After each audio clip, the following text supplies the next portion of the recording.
भगवान ने जिसे कहा है वही भागवत। लेकिन व्यास जी ने तो दृष्टिकोण ही बदल कर रख दिया अपने एक वाक्य में। जब भागवत में भगवान व्यास ने कहा कि भागवत क्या है, हो सकता है आगे चलकर अन्य विद्वान इसका अनेक अनेक अर्थ करें। कोई कहे जैसा भी हमने कहा भगवता प्रोक्तम, भगवान के द्वारा जो कही गई वो। कोई कहे भक्ति ज्ञान और वैराग्य का समावेश ही भागवत है। भ से भक्ति, ग से ज्ञान, व से वैराग्य और त से संयुक्त भक्ति ज्ञान और वैराग्य का संयोग ही भागवत। लेकिन व्यास जी ने अपनी एक अलग अनुभूति प्रकट की। व्यास जी ने कहा भागवत क्या है? तेने वांग मयी मूर्ति प्रत्यक्षा वर्तते हरे। श्रीमद् भागवत क्या है? श्रीमद् भागवत स्वयं कृष्ण ही, स्वयं हरि ही है, भगवान ही।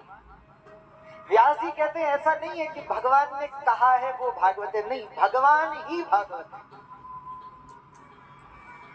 भगवान में और भागवत में भिन्नता नहीं, भेद नहीं। तेने वांगमयी मूर्ति प्रत्यक्षा वर्तते हरे, जो हरि ही है। जब आप कहते हैं भगवान और भागवत तो दो हो जाते हैं। व्यास जी कह रहे हैं दो है ही नहीं, एक ही। चाहे भगवान कहो या भागवत कहो। अच्छा, भागवत शब्द का एक और अर्थ भी है। जो भगवत स्वरूप हो गया उसे भागवत कहते हैं। जो भगवान के समान हो गया या भगवान ही हो गया उसे भागवत कहते हैं। इसलिए भागवत में 12 भागवतों का नाम आया है। भागवत कितने हैं? 12। कौन कौन? अच्छा, आप लोगों ने कभी श्रीमद् भागवत का अध्ययन किया है? आप लोगों ने पढ़ी है कभी भागवत? हाथ उठाइए जरा, कोई है? शर्माना क्या है इसमें? पढ़ी है आप लोगों ने? कभी नहीं पढ़ा? अच्छा, सुना किस किस ने? हाथ उठाओ।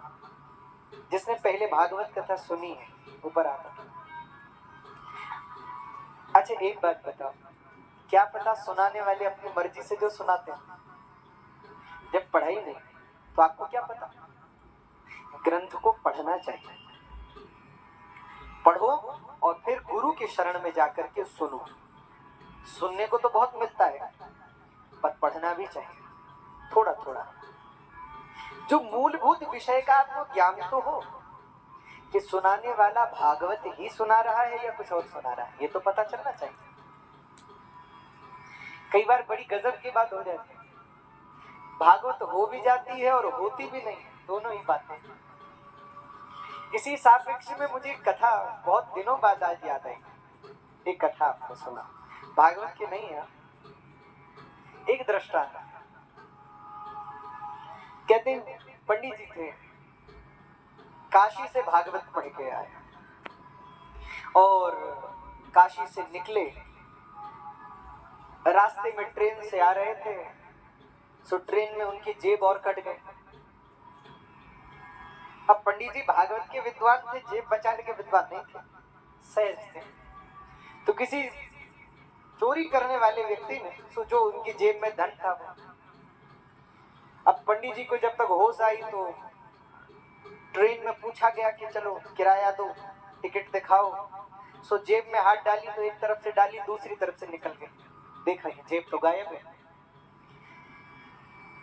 तो ट्रेन के टीटी ने उतार दिया, बोले उतर जाओ, टिकट है नहीं, ट्रेन में चढ़ गए। सो अब करें भी क्या? तो अपनी एक भागवत की पुस्तक लेके उतर गए। ट्रेन से उतर गए तो उन्होंने सोचा कि विद्वान का सबसे बड़ा धन तो उसका ज्ञान ही है।